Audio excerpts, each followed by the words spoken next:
pukul 17 waktu Indonesia Barat. Soal perjuangan ke pusat, apapun yang diminta oleh pemerintah Aceh, Lon sebagai wakil Aceh siap memperjuangkan.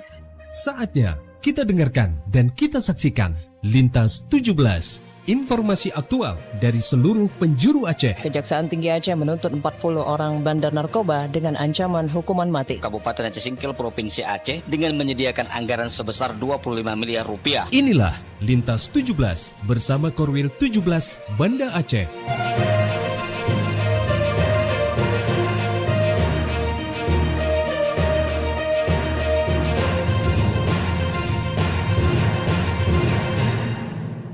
Assalamualaikum warahmatullahi wabarakatuh. Dari Jalan Sultan Iskandar Muda 13 Banda Aceh, saya Rifki Badral bersama presenter dari RRI Sekorwil Nusantara 17 Banda Aceh, Lok Sumawe, Melabuh, Takengon, Sabang, dan Singkil mengantarkan Lintas 17, siaran berita berjaringan menyajikan informasi aktual yang terjadi di berbagai penjuru Aceh. Edisi hari ini Rabu 15 April 2026.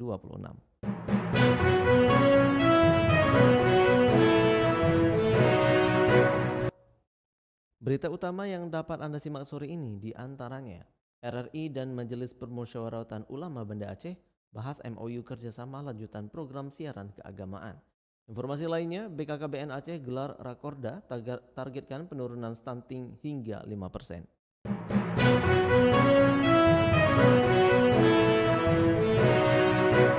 Siaran berita berjaringan ini dapat juga Anda akses melalui aplikasi RRI Digital serta turut disiarkan Radio Muna FM Subulu Salam, Merdu FM Pidi Jaya, Radio Sapa FM Suara Bujang Salim Lok Sumawe, Radio Assalam Uin Araniri Darussalam Banda Aceh, Radio Suara Sabang, Radio Mutiara FM PD, Radio Cempala Kuning Aceh Timur, Radio Sulu Tamiang serta di relay RRI Radio Rimbaraya.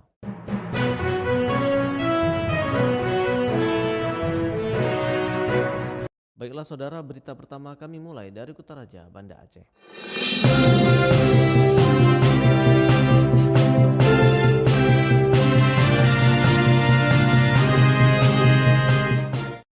Pendengar, Majelis Permusyawaratan Ulama atau Majelis Permusyawaratan Ulama Kota Banda Aceh mengundang LPP RRI Banda Aceh untuk melakukan pertanian guna membahas kelanjutan kolaborasi program siaran keagamaan dan pemberian MOU kerjasama pada Rabu 15 April 2026.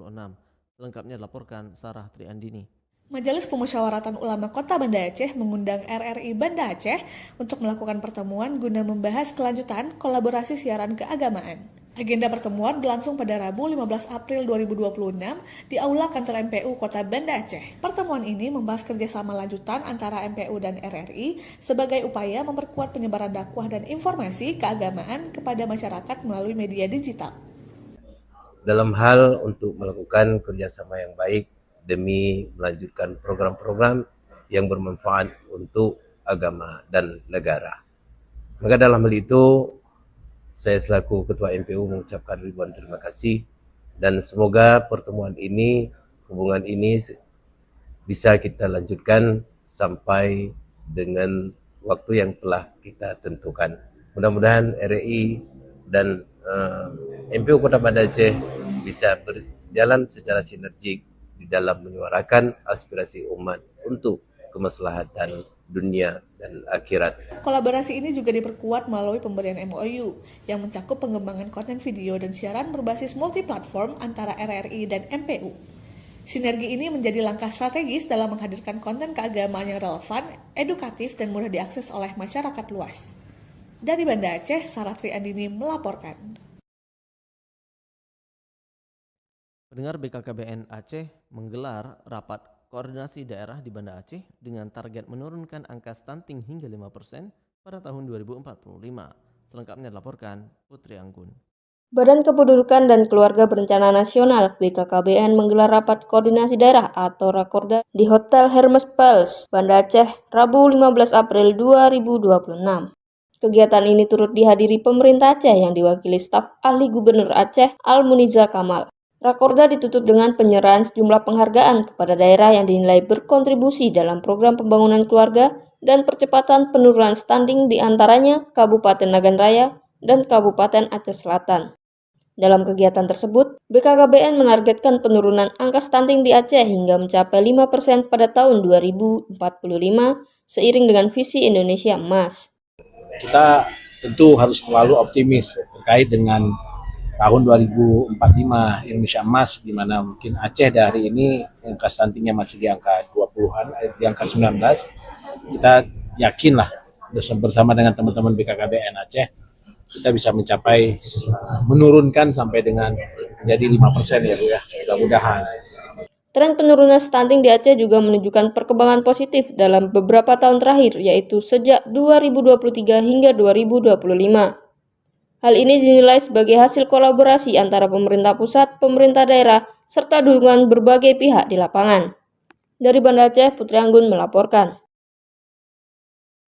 Pendengar masih dari Banda Aceh, rapat koordinasi daerah program Bangga Kencana dan percepatan penurunan stunting tingkat provinsi Aceh tahun 2026 resmi ditutup setelah berlangsung selama 2 hari di Banda Aceh.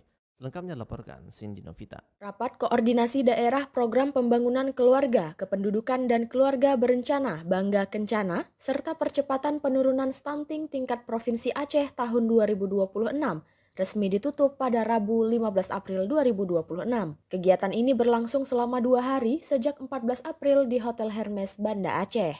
Kepala Perwakilan BKKBN Provinsi Aceh, Safrina Salim, menyampaikan bahwa berbagai program strategis terus diperkuat, termasuk implementasi program makan bergizi gratis MBG yang menjadi bagian dari upaya nasional dalam menekan angka stunting. Ia menjelaskan sesuai arahan Presiden, sebagian dari dapur MBG akan difokuskan untuk kelompok rentan seperti ibu hamil, ibu menyusui, dan batita. Kalau memang faktor gizi sudah diperbaiki, artinya kita bisa backup tidak akan tumbuh stunting yang baru. Karena stunting tumbuh itu dari mana? Dari 1000 hari pertama kehidupan, dari kehamilan sampai dengan anak lahir. Safrina juga menekankan pentingnya periode emas dalam tumbuh kembang anak, di mana sekitar 80% pertumbuhan otak terjadi pada masa tersebut, sehingga intervensi gizi harus terus dilakukan secara tepat dan berkelanjutan. Melalui rapat koordinasi ini, diharapkan seluruh pemangku kepentingan dapat memperkuat sinergi dalam menjalankan program percepatan penurunan stunting sehingga kualitas generasi mendatang di Aceh dapat semakin meningkat. Dari Banda Aceh, Cindy Novita melaporkan. Majelis Permusyawaratan Ulama MPU Banda Aceh mengimbau masyarakat untuk bijak dalam menggunakan platform media sosial. Selengkapnya laporkan Tisi Maulidia Putri. Menyikapi maraknya ucapan maupun tindakan yang bertentangan dengan syariat Islam pada platform media sosial dalam bentuk membuka aurat hingga mengucapkan kata-kata maupun perilaku yang tidak beretika, Majelis Permusyawaratan Ulama MPU Banda Aceh mengimbau masyarakat untuk patuh terhadap syariat dan kepada instansi terkait diminta melakukan penertiban. Ketua MPU Kota Banda Aceh Tengku Shibral Malashi menegaskan berbagai upaya dilakukan untuk meminimalisir berbagai bentuk kemungkaran sehingga terwujudnya masyarakat Kota Banda Aceh yang bersyariat dan gemilang sesuai dengan visi MPU. Agar ini bisa kita minimalisir sekecil mungkin sehingga Kota Banda Aceh benar-benar terpelihara daripada berbagai musibah-musibah yang menjadi kemungkaran. Ketua Komisi C Bidang Dakwah Pariwisata Pemberdayaan Keluarga dan Generasi Muda MPU Banda Aceh, Tengku Umar Rafsanjani berpendapat bahwa pada prinsipnya generasi muda memiliki potensi besar. Hanya saja sebagian di antaranya kehilangan arah dan membutuhkan pembinaan dari sisi keagamaan. Bahwa anak muda punya potensi besar, tapi mereka kehilangan arah. Karena mereka hidup di era yang ya serba cepat, punya HP, kemudian medsos, tapi minim bimbingan rohani. Jadi mungkin MPU akan mencoba untuk mengadopsi hal-hal yang bisa berpotensi positif bagi mereka. MPU Banda Aceh berharap semua pihak dapat memperjuangkan syariat Islam sehingga segala bentuk tindakan serta ucapan tidak bertentangan dengan agama maupun hukum yang berlaku. Dari Banda Aceh, Tisi Maulidia Putri melaporkan. Dari Kutaraja Banda Aceh, lintas 17 menuju Samudra Pasai, Aceh Utara.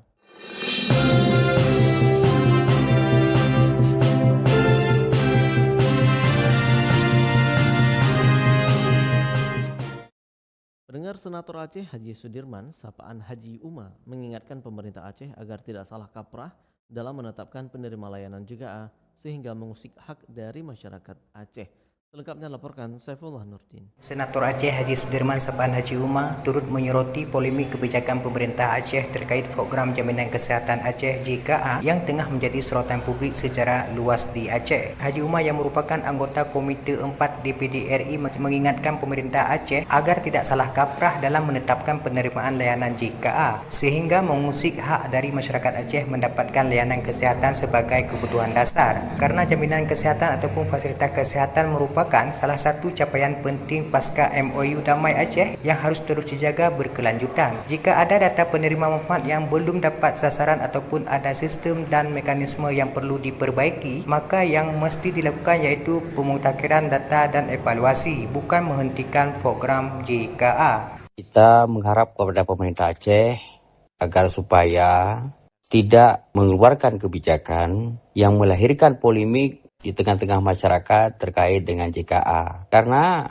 JKA ini adalah merupakan hal yang sangat fundamental di Aceh. Bahkan setelah MOU, JKA itu menjadi prioritas utama. Itulah yang membuat kita menjadi beda dengan provinsi lain. Menurut pengalaman, kalau kita feedback historis ke belakang adalah cikal bakal terjadinya dan pembentukan BPJS hari ini adalah patronnya adalah dari JKA. Menurut Haji Umar, penggunaan istilah desil sebagai acuan penentuan peserta JKA yang ditanggung APBA perlu dikaji ulang, terutama terkait proses verifikasi di lapangan. Dirinya banyak menerima aduan dari warga kurang mampu yang tidak lagi terdaftar sebagai peserta JKA. Demikian Saifullah Nurdin melaporkan. RRI Lesmai terus mengudara untuk Indonesia. Dari Samudra Pasai, Aceh Utara, kita menuju dataran tinggi Tanah Gayong.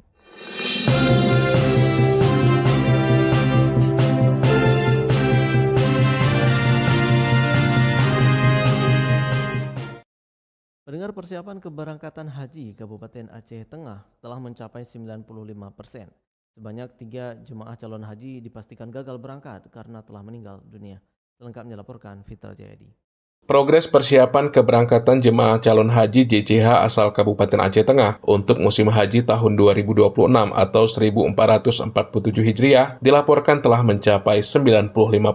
Hal tersebut dikatakan Kepala Kantor Kementerian Haji dan Umrah Aceh Tengah Ahmad Marjan dalam program dialog interaktif Gayo Menyapa bersama Pro 1 RRI Takengon Rabu pagi. Disebutkan pihaknya telah mematangkan persiapan jemaah melalui serangkaian program manasik secara berjenjang, mulai dari manasik mandiri hingga yang digelar pada tingkat kecamatan maupun kabupaten. Terkait data keberangkatan, sedikit terjadi perubahan jumlah jemaah. Sedianya Aceh Tengah akan memberangkatkan 238 orang, namun jumlah final yang akan bertolak ke Tanah Suci adalah sebanyak 235 jemaah.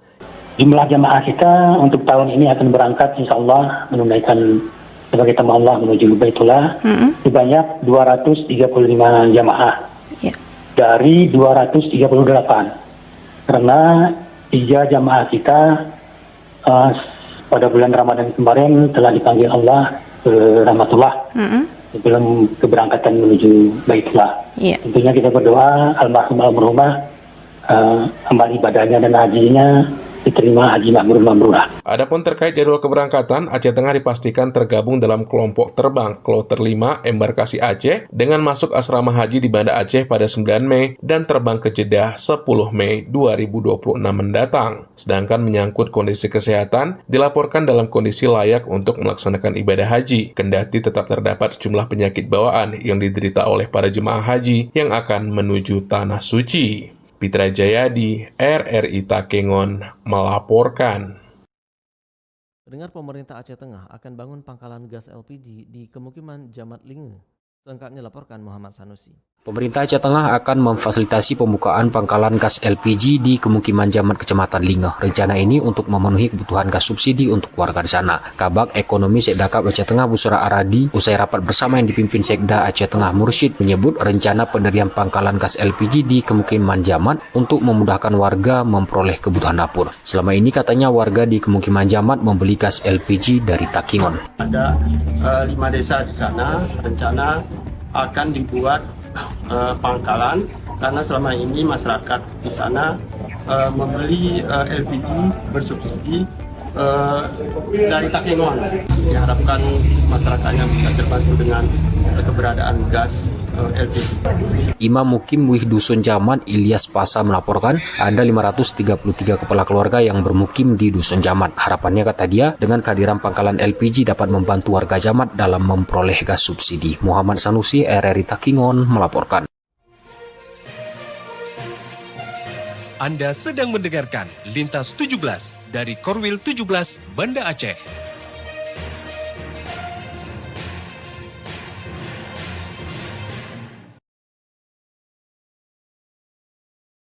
Anda telah menyimak berita-berita dari Kota Raja Banda Aceh, Lok Semawe, Melabuh, dan Takengon. Saatnya kami ajak Anda menuju 0 km Indonesia, Pulau Weh.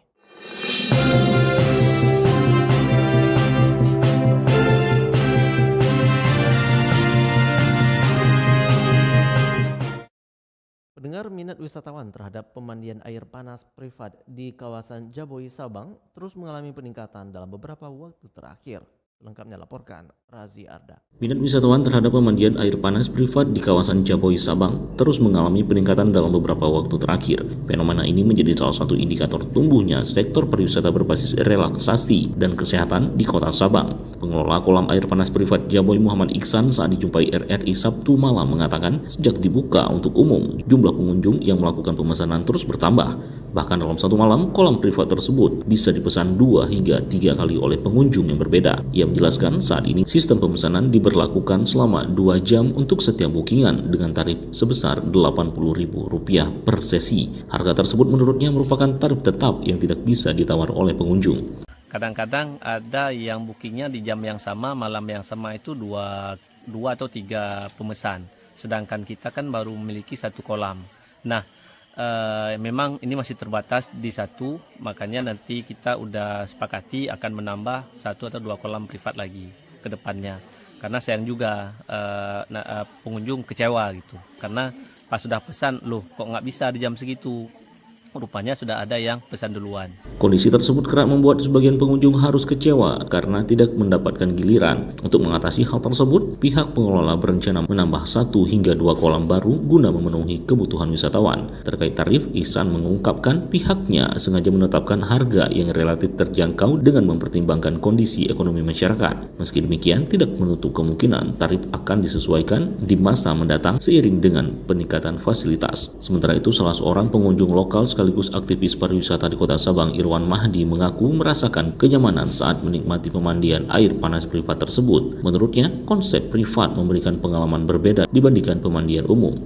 Lebih nyaman kalau memang mau berendam sendiri, tidak ada yang tidak bersama-sama yang lain. Nah, ini kayaknya lebih nyaman sih. Saya tambah lagi lah. Ini asik ya. Kalau mungkin kalau dilihat ada pohon-pohon, terus sudah ada lampu di atas ya. Jadi harapannya mungkin kalau ke depan ada 2 atau 3. Jadi ini kan beruntung nih kita dapat karena booking lebih awal. Biasanya kalau bookingnya mendadak nggak dapat. Ia juga berharap ke depan jumlah kolam dapat ditambah agar pengunjung tidak perlu bersaing dalam melakukan pemesanan. Dengan demikian, wisata pemandian air panas privat Jaboy diharapkan semakin berkembang dan mampu menjadi daya tarik unggul di Kota Sabang. Dari Sabang, Razi Arda melaporkan. Dari 0 km Indonesia Sabang, Lintas 17 bergerak menuju kawasan Bumi Syekh Abdul Rauf As-Singkili.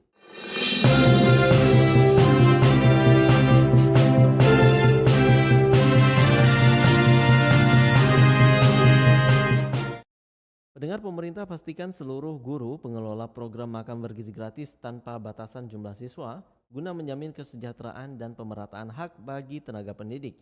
Selengkapnya dilaporkan Juprianto. Kehadiran program makan bergizi gratis atau MBG di Kota Subuh Salam tidak hanya berfokus pada peningkatan nutrisi masyarakat, tetapi juga menjadi motor penggerak ekonomi lokal. Program itu terbukti efektif membuka lapangan pekerjaan baru melalui operasional dapur umum di berbagai titik. Hingga saat ini sebanyak 11 titik dapur MBG telah dipersiapkan untuk melayani kebutuhan gizi masyarakat yang tersebar di berbagai kecamatan. Infrastruktur itu juga disiapkan guna memastikan distribusi makanan berjalan efektif dan menjangkau sasaran secara tepat. Koordinator Wilayah Badan Gizi Nasional Kota Subuh Salam, Sartika Anggra ini menjelaskan bahwa 1 unit dapur yang mendistribusikan 2.000 porsi makanan per hari mampu menyerap tenaga kerja dalam jumlah besar.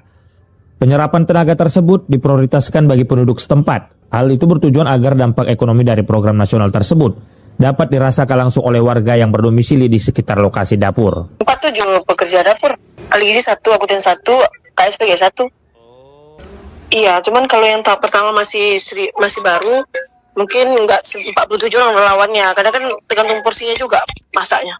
Tapi akan 47 juga nanti itu kalau udah naik 2000 itu. Pegawai bagiannya itulah kepala SPG, Aligizi sama akuntansinya. Sartika juga menambahkan bahwa rata-rata karyawan yang rekrut memang berasal dari daerah sekitar dapur berada. Langkah itu diambil untuk memudahkan mobilisasi sekaligus memberdayakan potensi sumber daya manusia di tiap kecamatan. Dengan adanya 11 titik dapur yang telah disiapkan, total potensi penyerapan tenaga kerja di Sebelus Salam diprediksi akan terus meningkat seiring dengan optimalisasi distribusi. Demikian Juprianto melaporkan.